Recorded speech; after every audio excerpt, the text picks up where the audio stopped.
All right, welcome to all my fellow metalheads, extreme music lovers, horror enthusiasts, occultists, and backyard belchers to the one and only Mendo Metal Podcast. We're a Mendocino County-based podcast focusing on the various metal genres and bands from our neck of the woods and beyond.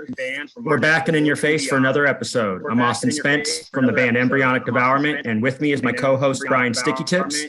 Joining us tonight, we have Lance with one of the premier thrash bands of this area, Skitzo.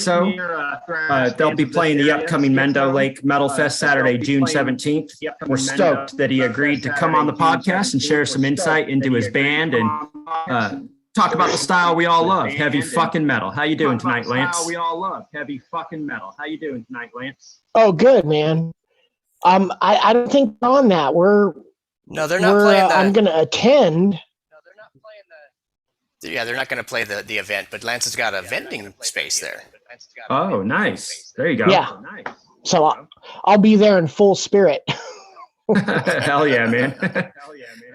We'll have to get you up on stage when we play and puke all over everybody. Whatever you want. Sounds good to me. Nice, man. So let's talk about how Skitzo first formed. Talk about kind of how you first got into metal and what inspired you to start Skitzo. Oh man, it goes back to when I was a little kid, 7, 8, and I don't know, maybe 5. I went and saw The Exorcist, the movie, as a little kid, and then I was a big Kiss fan, and I thought, like, incorporate, offensive music and then kind of spit up some green stuff. I didn't want to do red because I'm sure Gene Simmons would sue me. But I think around 1980, we were named the band Venom. Before I even heard of Venom, and then I found out in a shopping in a import record store, I saw Venom on the wall, shirts, and I'm like, oh gosh, okay, we better change our name. So we changed it to Skitzo, and that was about 1981, and we're going on 41 years. That's kind of how it fell in. So you were there at the very beginnings of this thrash revolution when everything began in the Bay Area. Right. We weren't playing in the Bay Area though. We were playing up in, Healdsburg, Santa Rosa, parties. We didn't even get our first club gig until 84. So I think it was 1985 was our first San Francisco landing to play the city in 1985. And we started, going out to shows, giving people stickers and flyers and merchandise. And then I got an idea to go on KTVU, KRON. It's called Voice Your Opinion. Those spots that come on up at 2:00 in the morning. Yeah. And so I called all those TV stations, and I said, hey, maybe I could do something about, anti-violence in the nightclub. So it was called nightclub violence or something.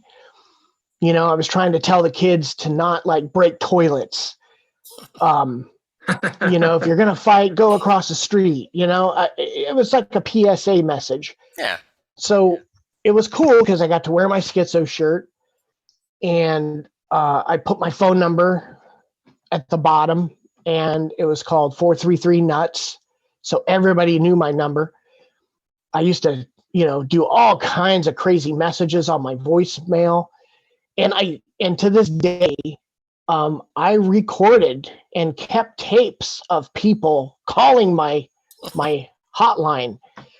There's people, Paul Bailoff is on there, all kinds of crazy people. friends and thrashers calling 2:00 in the morning. And I would say that was like the big start of, we were just bombarding people's homes before we were even known.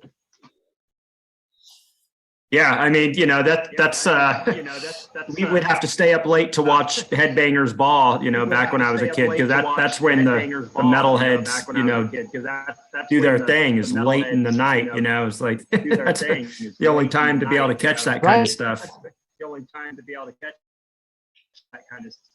Right. And it was like free advertisement. It was really cool. Nice. So do you remember your first gig as Skitzo? Like, what was that? How did that come to be? Oh, yeah, I was just talking to someone about it. It was my first, it was our first performance. It was like 1982. It was at, it was on a deck at a house in Healdsburg. And I'd say maybe 40 people were there. That's a pretty good crowd.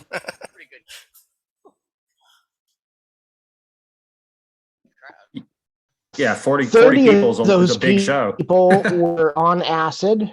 And right, for an outdoor on the deck. And my bass player, Greg Mart, he got a 2-hour visitor's pass because he was at Los Guilacos detention center. He was a minor at the time. Well, we were all minors, but his parole officer had to escort him to do this live concert. I remember sending him a bass guitar in the mail to Los Guilacos so he could practice the songs. My drummer Dave and I, we practiced on our own, and we just crossed our fingers that Greg practiced in jail, and he did. And it was a real bloody show. The bass that he used had nails sticking out, and his hand ripped open.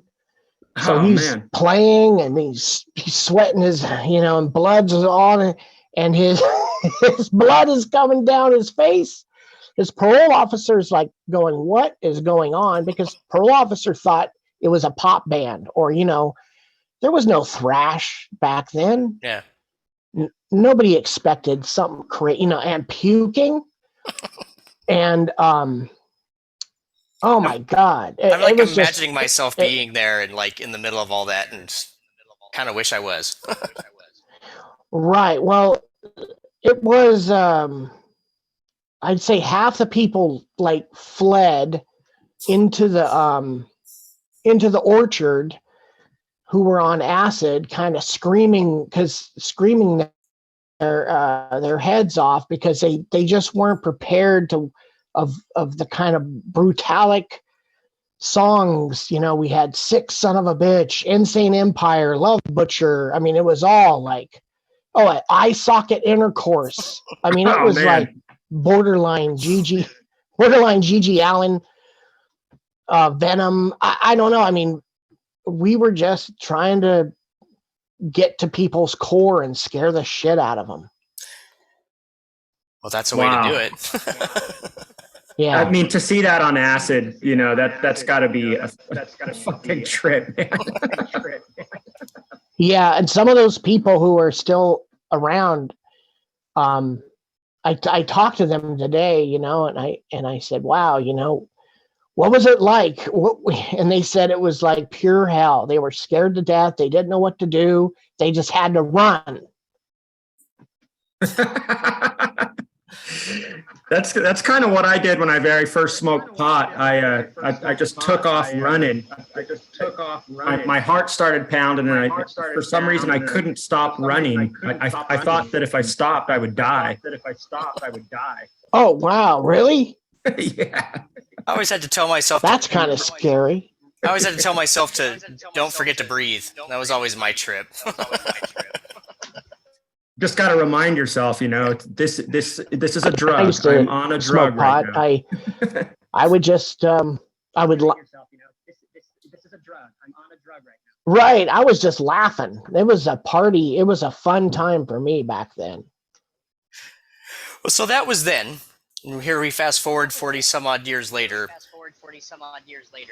Between then and now, how many releases, how many albums has Skitzo put out? 20. 20. Wow. Wow, that's amazing. That's amazing. And out of those 20, what would you consider to be your most popular, like your quintessential Skitzo album? Well, the Sculling is the one I always have to repress. Got Sick is another repressing. And what else was there? Oh, Sinus or Suck Us is a big represser. Yeah, that's a great one. Yeah, those. Yeah. Got Sick for me, man. I love the Got Sick album. I feel like that's a death metal album to me. I've always, when I first heard it, I was like, this is death fucking metal right here. Right. Well, Austin, I'm glad you got that, because there's a lot of hidden Easter eggs in that album. A lot of keys, doors that were locked. And when you listen to it, your mind can open it up. It's definitely a concept album. I've gotten a lot of flack from serious death metal heads that really hated that record. They thought I was making fun of death metal, and I was not. I was having fun recording it, but I wasn't making fun. Do you know the difference?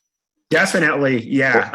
I think it's a great album, and seeing it live too, and you had two drummers. To me, that was just explosive, man. I mean, I had never seen that with a metal band until you guys came around. That just blew my fucking mind. Right. I didn't know how that was going to work out either. It blew my mind too. I don't know. So the band has gone through obviously a lot of different iterations and different lineups and so on and so forth over the years. And what is your current lineup?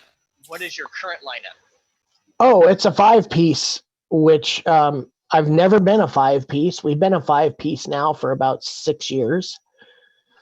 We've got, Nasty Nate on bulldozer bass, Sherry Stewart on the clean syrup bass. We've got Jason Wright on lead guitar, myself vocals, guitar, and Liz Say on the drums. Awesome. So you mentioned that you have 2 bass players, which is very uncommon in metal bands. I mean, I've seen it happen in other bands, but it's very uncommon. What was your reasoning behind that? What does that bring to the music that is? Yeah, you know what I'm asking. Right. Well, Sherry was in the band in the mid 90s, and then she wasn't in the band for a while.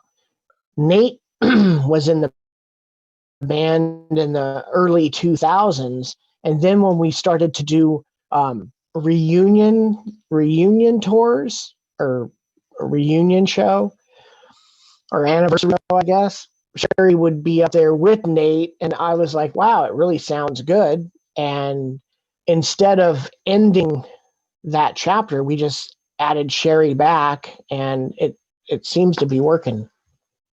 Well, it does. It's a very heavy sound. It's thick, and there's a thickness to it that I personally like.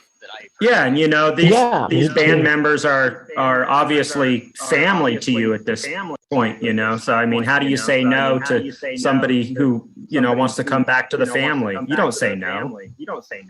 Right. I mean, she's close by. She's definitely a great player, and mad respects to her from being in the band way back in the mid 90s. I mean, we were really crazy back then. Lots of turmoil, lots of craziness back in the day. And I think we've kind of matured on the level of I don't know. I can't explain it. I don't know. It's when you get older, we just focus more on the human being of the musician, what their concerns and needs are, and we're just moving forward. We're all grown up. Yeah, pretty much, I guess. I mean, there is times that, we'll do some craziness, but, we'll save that for the stage or, a backstage event or, something kind of worthwhile for the books. I feel you, man.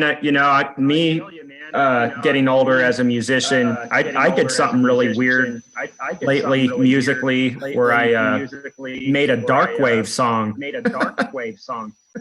Really? Yeah, it's like 80s Depeche Mode type stuff. And for some reason, I'm really enjoying it. I might even like it more than my own band.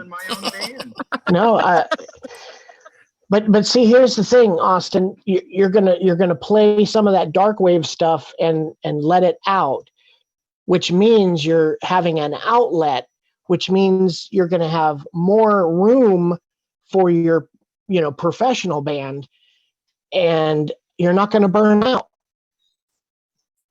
Nice, I like that. Yeah. Well, so you've got Skitzo, you've got that going on, and an amazing band. But you also have other projects. You do a Black Sabbath tribute band, Electric Funeral. How did that come about?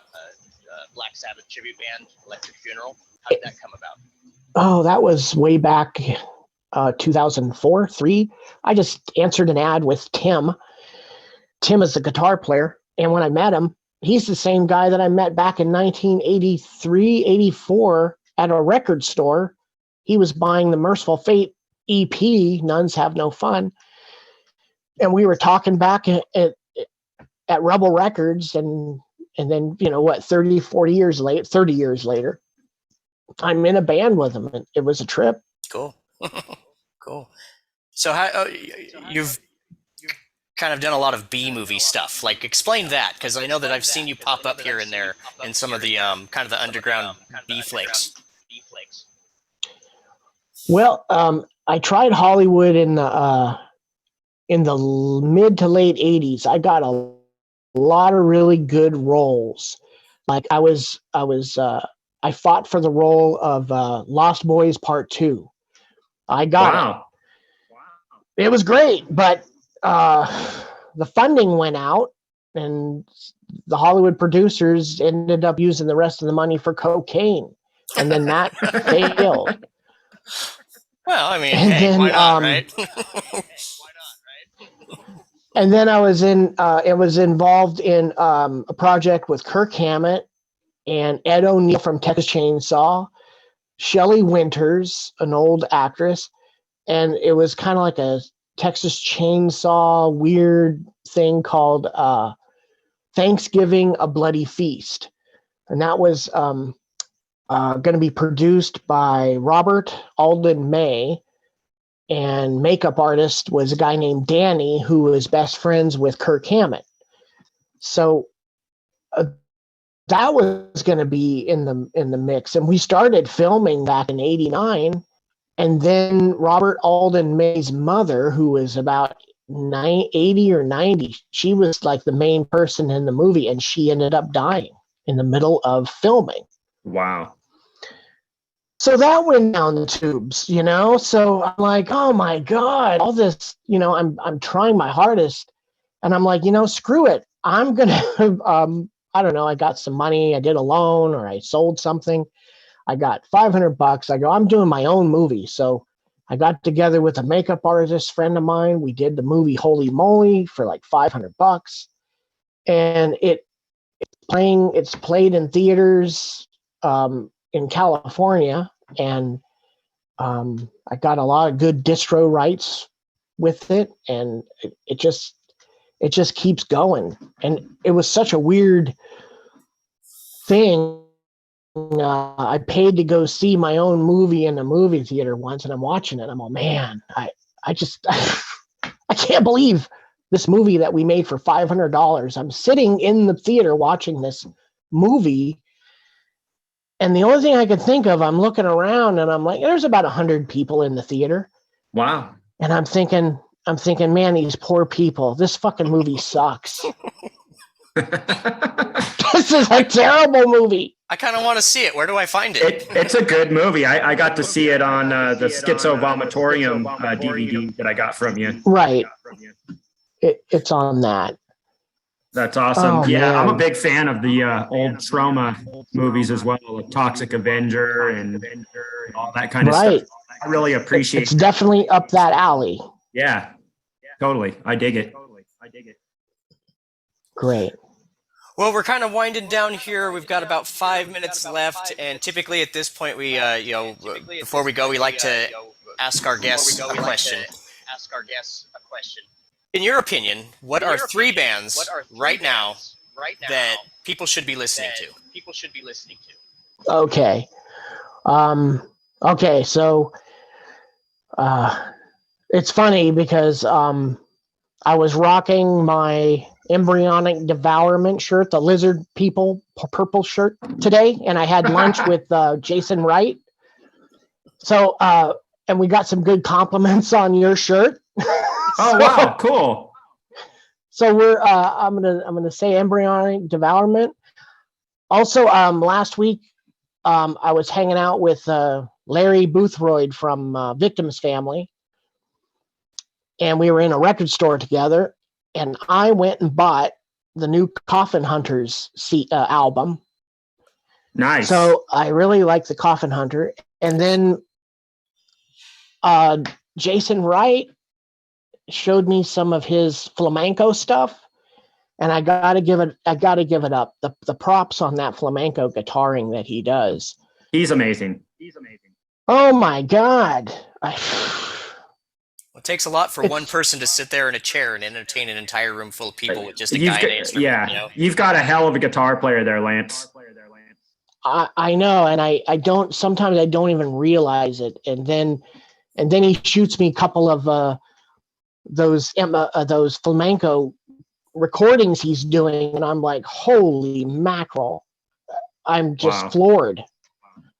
And that's why I had to take him out to lunch, because he's so good.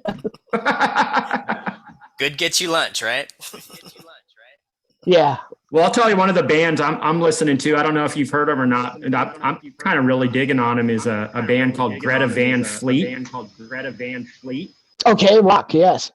Yeah, man, they're killer. They get a lot of flack for sounding like Led Zeppelin, but it doesn't bother me because Led Zeppelin don't make music anymore. So if you like Led Zeppelin, listen to Greta Van Fleet. Exactly. It's like I get another Led Zeppelin album, and I'm a big Zeppelin fan. Right. And you can tell they're authentic, you know? One of the bands that I'm digging right now out of the Bay Area is Death Wish Kid. They're very like pseudo-punk, I want to say almost kind of little Black Flag-ish, but they're an awesome band. Check them out if you get a chance. Okay. Oh, Project Mayhem, Dwayne Mullen's new band. Okay. I have not heard them yet. What are they, kind of thrashy? Are they more death metal? What are they playing? Okay, they opened up for us at that new club called the Black Rat at Harold O's birthday party. Yeah. They were really good. So was Jesus Crisis too. They were really good too. But Project Mayhem are kind of like a System of a Down, looking like System of a Down, but they sound like White Zombie on steroids thrash. Nice. Yeah, it's to me, it's like how the 90s music should have sounded. Wow. Right on. You have to check them out and get them up here to Mendocino County one of these days. Well, I agree. I think we're. Well, I have one more question. I'm looking at the time here. We got few more minutes left. I was just curious. I mean, you've been doing this for so long, man. And what keeps you going after all this time? What keeps you doing this, man? Because you're one of the pioneers, and you're still doing it. Okay, I'm just gonna lay it out there. Honestly, there have been many times where I just wanted to hang it up. Honestly, I mean, it's true. But I feel that it's a possession. I'm possessed to keep it going. I mean, whenever I get weak and I want to hang it up, something gives me a burst of energy to keep it going, and I don't know what it is. Honestly, I don't. I mean, it's not that financially rewarding. I mean, we have good times and bad times. I honestly can't answer. It just grabs you. And it's almost like it's almost like you're giving away a piece of yourself if you quit. You know, it's like I'm sort of the same way with either promoting shows or doing artwork or whatever it is. There's always times when I get frustrated and want to step back and maybe stop doing it because there's something going on or whatever. But then you find that there's something missing. You're not complete. There's not. You need to be you. So it's like what the Eagles say. I think you're right. You can check out anytime you want, but you can never leave. You know, it's just. It's like if Tony Hawk were to quit skateboarding. You know, it's just not the same. Tony Hawk is a skateboarder. He'll probably you know. And I think if you do quit after this certain amount of time, and I'm talking to you too, Austin, at this point, you lose your identity at this point. Yeah, I agree. We're going to lose our identity. Yeah, I agree. I mean, unless something that we have something to fall back on that is equal to pump our identity up. But I don't know. I mean, you've been doing it now. Are we talking 20 years now or what? Yeah, 20 years doing embryonic devourment. Yeah. And then before that, you were in. Did mummification and Cerebus before that, and actually when I was about 9 years old, I was playing in a band called Demise. You know, we were doing Metallica covers and stuff like that. Dude, right there, yeah, you're in the flow. Yeah, man, I wouldn't have it any other way. Well, I wouldn't want to see either one of you quit making music because. I enjoy both of your bands. And most definitely, Lance, I've always enjoyed when you've played my events, and especially when you guys played Redwood Metal Fest, you guys kind of became like the steeple band, like the one band that everybody expected to see every year.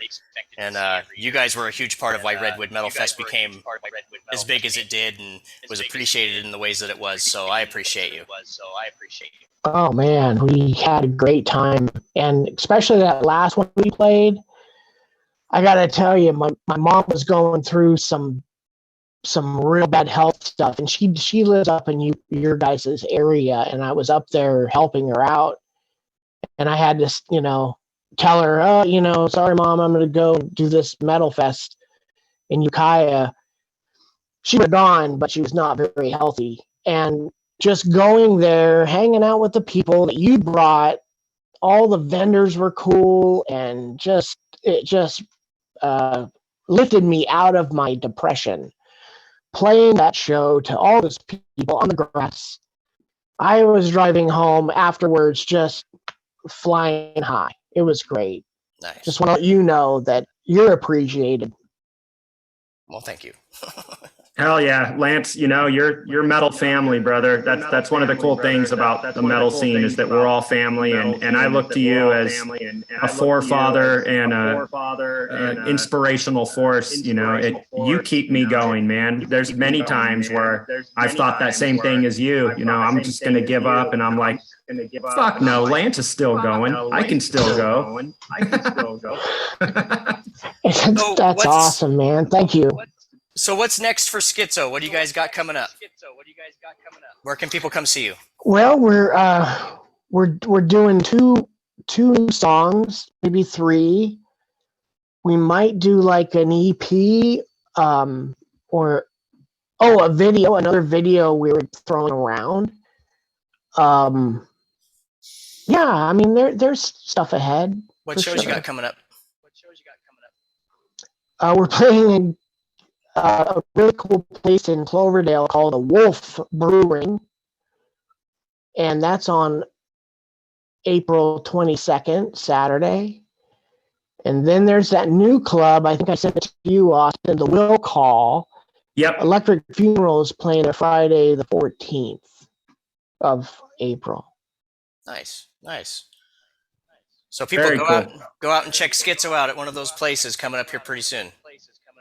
Yeah, thanks for joining us, Lance. We really appreciate it. And this will conclude episode 11 of the Mendo Metal Podcast. Everybody, if you haven't heard Skitzo yet, check out Skitzo. This is the Mendo Metal Podcast, signing out.